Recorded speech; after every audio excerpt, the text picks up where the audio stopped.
Добро дојдовте, почитувани гледачи, во новото видео издание на порталот Работник. Денеска интервју ќе имаме со претседателот на Бизнис конфедерација на Македонија, господинот Миле Бошков. Господине Миле, би сакал да ве запрашам околу досегашните пакет мерки кои што ги овозможи владата. Кажете ми, дали тие беа доволни и дали се искористи нивниот целосен потенцијал? Што се однесува до сите пакет мерки предвидени и спроведени од владата, сметаме дека на некој начин фокусот беа работниците во одреден дел од пакет мерките, а на одреден начин беа и компаниите. Бидејќи станува збор за сет на мерки кои со можностите кои ги има нашата држава, веројатно така и беа димензионирани да можат да го балансираат ударот од ковид кризата, од пандемијата, и дека секогаш постои можност да се придонесе, да се помогне или да се осмисли подобро решение. Меѓутоа, веројатно, ова е моменталниот капацитет, моменталното креирање на мерките, така да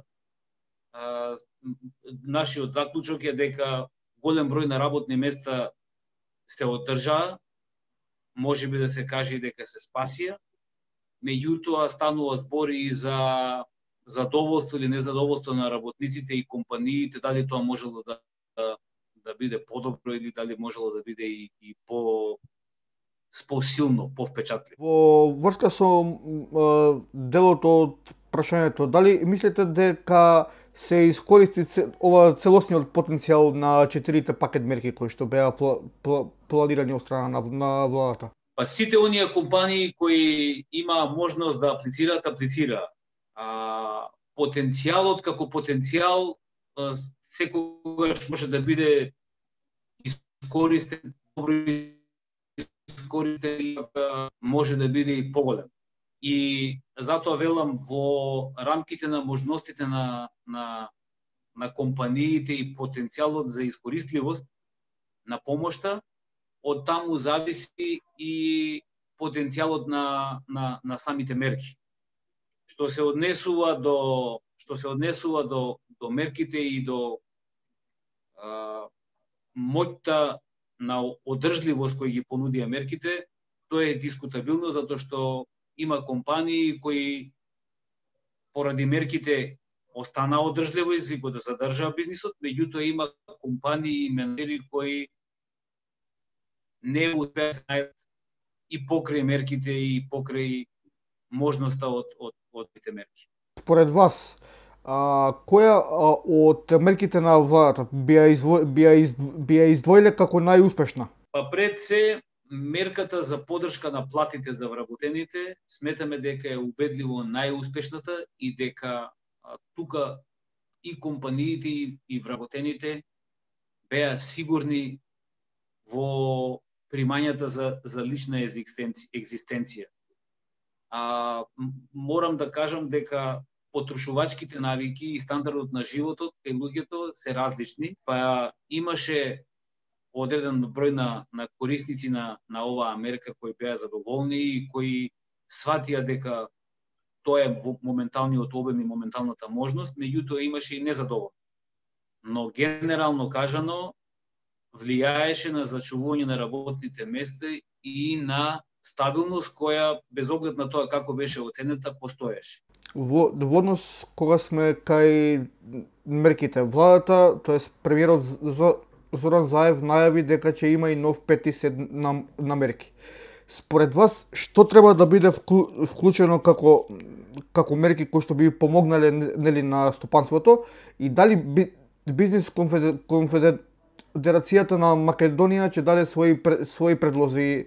Па ние од секогаш притискаме или пак апелираме дека државата мора да најде начин да размислува како понатаму со управувањето со јавните пари, односно со државната помош. И секогаш ние велиме дека тоа треба да биде во насока на потикнување на одржливост на компаниите и на општеството. Навиката на државна помош од типот на помош која ќе ги направи работниците и компаниите мрзеливи и ќе стекне навика на чекање на помош последователно од државата, не е во насока на потикнување на претприемачкиот дух и на потикнување на подобра бизнис клима.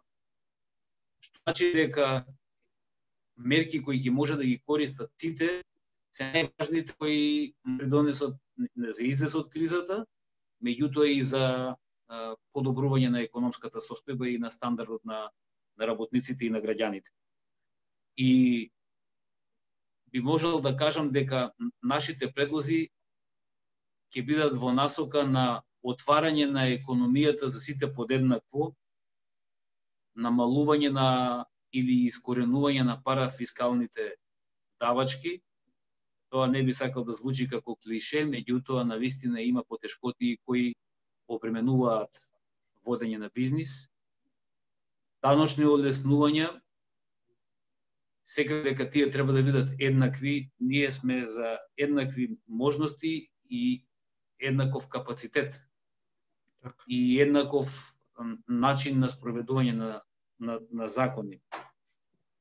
Ќе бидеме, морам да кажам, дека ќе бидеме настроени прогресивното да научување да биде, ако го има предлог и ако постои, бидејќи нели како социјални партнери и тоа го слушаме, дека тоа треба да биде многу кристално јасно и чисто спроведено. И од друга страна, очигледно е дека кризата ќе продолжи, не се искоренува преку ноќ, па не се искоренува ни на среден рок, и затоа сметаме дека државата ќе мора да најде начин преку своите ресурси, своите капитали да и помага на стопанството и на граѓаните. Бруто домашниот производ во 4 квартали на 2020 година бележи пат од минус некаде до минус 5,7%, мислам дека беше точно. Како овој пат според вас ќе се одразува тоест на стопанството, односно нели на приватниот сектор? Во бруто домашниот производ треба да знаеме дека сите придонесуваат. Целото општество не е издвоено, стопанството, приватниот сектор не е издвоен од давањето на бруто домашниот производ и дека само од него се очекува. И што во овој момент слушаме, а навистина се прашуваме за реализацијата на капиталните инвестиции на државата, поврзани со буџетот, во сферата на помош на подигнување на бруто домашниот производ и ангажирање на домашни компании како договорни органи, а во исто време и економија која ќе може да придонесе кон растење на бруто домашниот производ.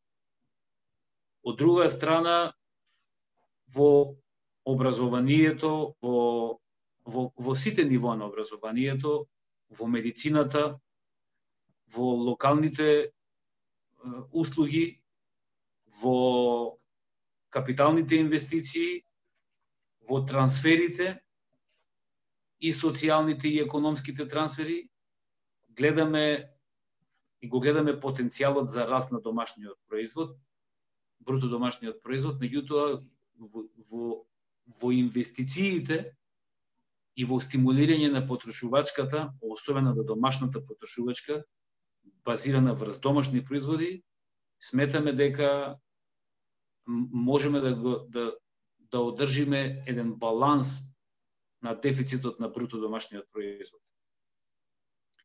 И затоа треба вклучување во погон на сите можни домашни потенцијали и во туризмот, и во енергетиката, и во индустријата, и во преработувачката индустрија, и во образованието, и во здравството. Исклучиво најважно е, повторувам, искористување на сите домашни потенцијали кои ги имаме, бидејќи имаме, можеби непопуларно ќе ги наречам, меѓутоа имаме неискористени споменици во наводници на културата, на здравството, на туризмот и така натаму, кои стојат неискористени и се чека некои си подобри времења кои за различни интересни групи подобрите времења се сега или некогаш понатаму, и сметаме дека државата мора да биде свесна дека нашите потенцијали, потпретпат ги повторувам, дека мора да се искористуваат и да се наоѓаат начини како да се искористуваат. Би ве запрашал околу тоа како ја оценувате 2020 како економска година и кои се вашите проекции за 2021? 2020 година е катастрофална година во секој поглед. И од економски и од општествен. Меѓутоа мора да признаеме, еве сега ми падна на ум дека мораме да признаеме дека од социјален аспект дека добро се држевме. Тоа е факт. Бидејќи состојбата е лоша, меѓутоа не значи дека пропаднавме, ниту пак дека катастрофално лошо се почувствуваа граѓаните. Нормално изразувам жалење за тие што ги изгубија животите како последица од коронавирусот. Меѓутоа, општеството се уште функционира. Од културен, од економски аспект, навистина сме незадоволни или пак жалиме дека ова се случи и дека следната 2021 година ќе да се надеваме дека со најавата на искористување и со ефектите од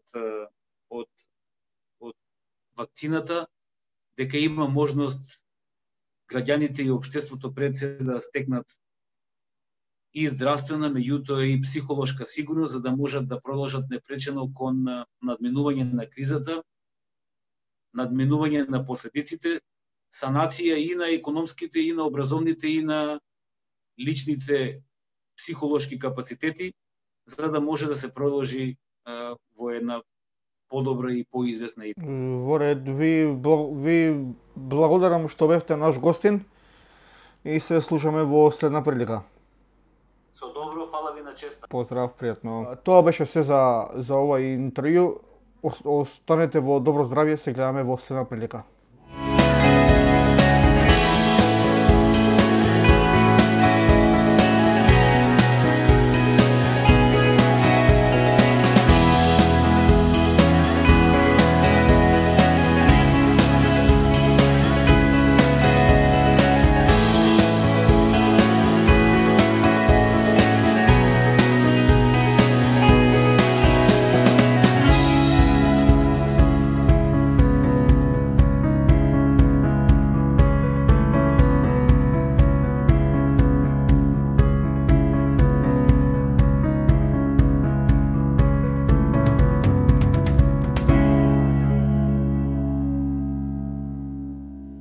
Портал Работник на YouTube. Притиснете лайк, сабскрајб и удрете на звончето.